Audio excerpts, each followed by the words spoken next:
राजा वीरेंद्र सिंह चौंक गए। उन्होंने मशाल ऊंची उठाकर कहा, अगर ऐसा है तो मैं सच्चाई सामने लाऊंगा, तुम्हारा बदला मैं पूरा कराऊंगा, लेकिन मेरी प्रजा को डराना बंद करो। आत्मा की गूंजती आवाज फैल गई। ठीक है वीरेंद्र, तुम्हारे पास अगली अमावस्या तक का समय है। अगर तुमने मेरे साथ हुए अन्याय का राज न खोला तो यह किला खून से भर जाएगा।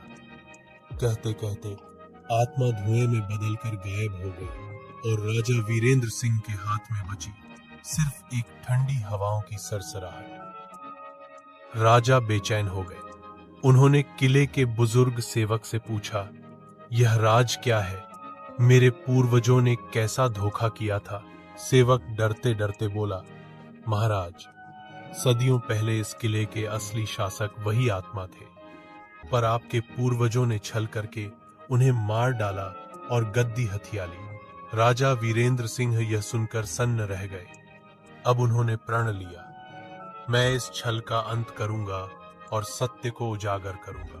लेकिन तभी किले के दरवाजे अपने आप बंद हो गए। दीवारों से खून टपकने लगा और आत्मा की गूंजती आवाज सुनाई दी, समय बहुत कम है वीरेंद्र, तैयार हो जाओ। अगली अमावस्या तुम्हारी परीक्षा की रात होगी। अचानक तहखाने की दीवार पर पुराने सेनापति की परछाई उभर आई। वो वही सेनापति था जिसने धोखा दिया था।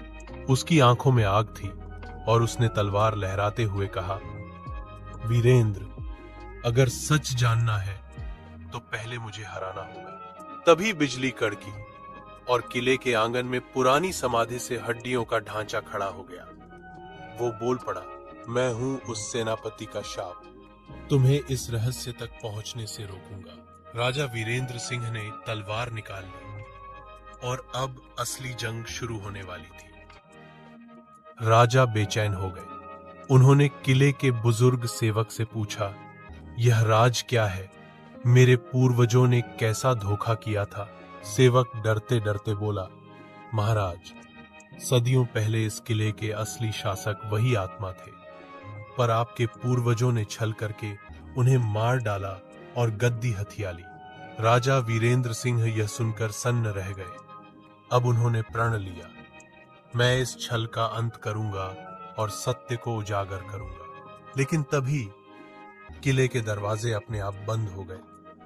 दीवारों से खून टपकने लगा और आत्मा की गूंजती आवाज सुनाई दी, समय